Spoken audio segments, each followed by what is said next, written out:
Bonjour à toutes, bonjour à tous et bienvenue dans ce nouvel épisode de 360 Co. Dans cet épisode, je vais avoir le plaisir d'échanger avec Mathieu Loubière autour de l'épaule gelée à 360 degrés et en 360 secondes. C'est parti!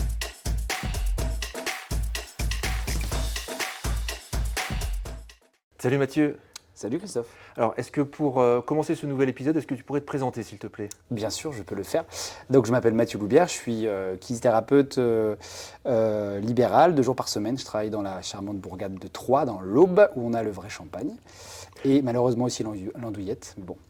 Et sinon, je suis également formateur en formation initiale, formation continue. Je forme à peu près entre 500 à 600 personnes par an, que ce soit tout confondu en IFMK et également en formation continue. Et ma spécialité, c'est la thérapie manuelle orthopédique. C'est là-dessus que j'ai des compétences. Et j'ai une grande appétence pour les rachialgies et l'épaule.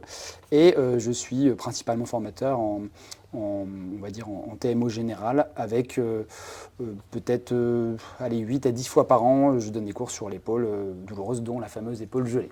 Parfait. Cette épaule gelée dont on va parler maintenant. Depuis quelques années, il y a eu beaucoup de noms différents qui ont été donnés. On a parlé d'épaule gelée ou frozen shoulder en anglais, de capsulite rétractile, d'épaule raide. Est-ce que tu peux nous faire un peu le tri dans cette terminologie et actuellement, quel est le terme le plus adéquat pour décrire cette problématique ? Alors, le terme adéquat, c'est compliqué de répondre parce que c'est effectivement, lorsqu'on fait des recherches dans la littérature, on se rend compte qu'il y a principalement 2 noms qui ressortent, la capsulite rétractile et l'épaule gelée. Ce qu'il faut déjà savoir, c'est qu'il faut remonter à 1874 pour la première description de ce terme, avec la fameuse périarthrite scapulo-humérale. Et il y a eu plein de noms au fur et à mesure des âges, parce que c'est vrai que c'est une pathologie qui est peu comprise, qui est difficile à décrire.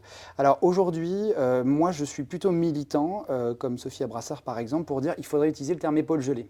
Parce que en fait, dans l'épaule gelée, nous avons une partie qui est constituée par des atteintes capsulaires, des rétractions, avec un processus inflammatoire, une fibrose et une réduction du volume articulaire. Mais également une catégorie de patients qu'on a découvert avec certitude il y a quelques années, qui n'ont pas tellement de problème de rétraction capsulaire, mais qui, eux, ont un problème de spasme de protection musculaire. On appelle ça la muscle guarding. Et ces patients-là, du coup, si on parle de capsulite, on les exclut. Donc, à mon avis, ça me paraît plus juste de dire épaule gelée. Et dans l'épaule gelée, vous avez la capsulite et éventuellement ces patients qui ont des rétractions capsulaires. Toutefois, c'est vrai que d'un point de vue communicationnel, si je peux me permettre, eh bien, ce serait plus malin de parler de capsule parce que ça parle plus aux gens, mais à mon sens, c'est pas complètement juste. D'accord, donc on va privilégier le terme d'épaule gelée. En tout cas, moi. Très bien. Et du coup, tu l'as déjà un petit peu abordé, mais une épaule gelée, c'est quoi? Et puis surtout, comment est-ce qu'on va le mettre en évidence avec nos patients au cabinet en pratique clinique? L'épaule gelée, c'est principalement un diagnostic qui vient de la clinique. On n'a pas d'examen pour l'évaluer, ou plutôt c'est l'absence de signe à l'imagerie qui va signer ça. Et d'un point de vue vraiment pratique, ce sont des personnes qui vont expérimenter une douleur très importante au départ, relativement nocturne, donc souvent on parle d'inflammation, relativement inflammatoire, et qui vont avoir de manière précoce une perte d'amplitude en rotation externe coude au corps. Ça, c'est un des signes précoces. Ça touche plutôt les personnes qui ont autour de 50 ans. À un moment donné, on disait que les femmes étaient plus touchées. On sait aujourd'hui que ce n'est pas la réalité. Ce sont des personnes qui vont avoir des douleurs aux gestes rapides non préparés. Et puis, grosso modo, la plupart des patients vont évoluer vers un enraidissement progressif, notamment ceux qui ont une atteinte capsulaire, qui va se produire d'abord perte de rotation externe, puis perte d'abduction, puis perte de rotation médiale. Et on peut estimer que ce sont des personnes qui vont évoluer sur 25-30 mois jusqu'à récupérer la totalité. Donc on récupère tout, maintenant ça peut prendre du temps et puis comme tous les patients c'est une courbe de Gauss. Ça c'est un temps moyen, 2 ans. Il y a des gens qui vont plus vite, d'autres qui vont moins vite. Très bien. Puis finalement, ce qui nous intéresse le plus, comment est-ce qu'on va traiter ces patients? Parce que vous êtes peut-être comme moi, avec certains de vos patients avec des épaules gelées, vous avez peut-être quelques difficultés. Alors donne-nous quelques astuces et donne-nous un petit peu ta pratique. Comment est-ce qu'on traite ces patients avec des épaules gelées?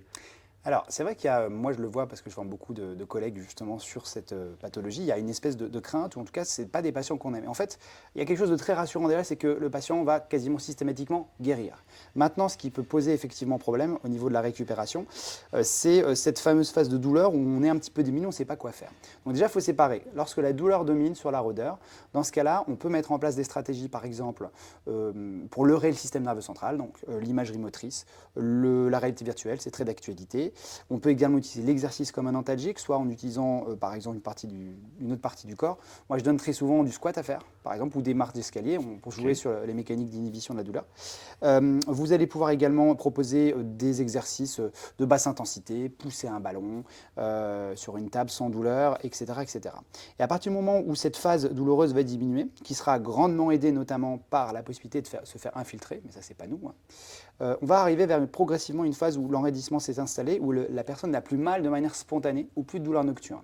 Et là, effectivement, c'est la porte ouverte à tout. On peut tout à fait faire du passif, des postures, des mises en tension course externe, mais on peut également faire de l'actif. On doit même faire de l'actif, ne serait-ce que pour réveiller la coiffe ou, par exemple, travailler avec ce qu'on appelle du renforcement lent et lourd qui permet de gagner notamment sur la longueur musculaire. Donc en fait, on peut un petit peu tout faire en phase froide, voire même on peut être généreux. Ça a été montré que si on était plus généreux, on avançait plus vite. Donc dans la première étape, on respecte les symptômes, on essaie de leurrer le système nerveux et on peut utiliser l'actif comme antalgique. Dans la seconde étape, on peut faire du passif, de l'actif, l'idée étant d'être généreux pour faire progresser le patient. Je donne toujours cette métaphore. L'objectif, c'est de refaire le grand écart de l'épaule. Et pour y arriver, il n'y a pas à rechigner, il faut avancer et il faut charger. D'accord. Donc on retrouve un peu dans ta description ce qu'on décrivait dans la phase chaude et la phase froide. Et toi, tu le décris plutôt comme une phase où le patient il peut être un peu ou non chargeable, ou il peut être plutôt chargeable. Et c'est là où on va utiliser ce que tu disais, le renforcement, la thérapie manuelle, et aboutir à ce grand écart de l'épaule, c'est ça? Exactement. Très exactement. bien. Merci beaucoup Mathieu. Je t'en prie. Alors pour terminer, j'ai vu que tu as mis ton plus beau t-shirt, je crois que c'est un inédit pour cet épisode. Exactement. Et est-ce que tu pourrais nous expliquer un petit peu la signification de ces oiseaux sur les t-shirts que tu portes régulièrement? En fait, ces oiseaux, ce sont. Déjà, j'aime beaucoup les oiseaux et ce sont des oiseaux que je dessine pour l'occasion. Et il se trouve que ce sont un petit peu des mascottes qui permettent de m'identifier. Alors, il y en a plusieurs. Et ce sont des oiseaux qui décident justement de fianter sur des concepts. C'est original. Donc, aujourd'hui, je fiante sur les réseaux sociaux. Ah bah, ça tombe bien. Voilà, et je fiante sur moi-même puisque je suis également sur les réseaux sociaux.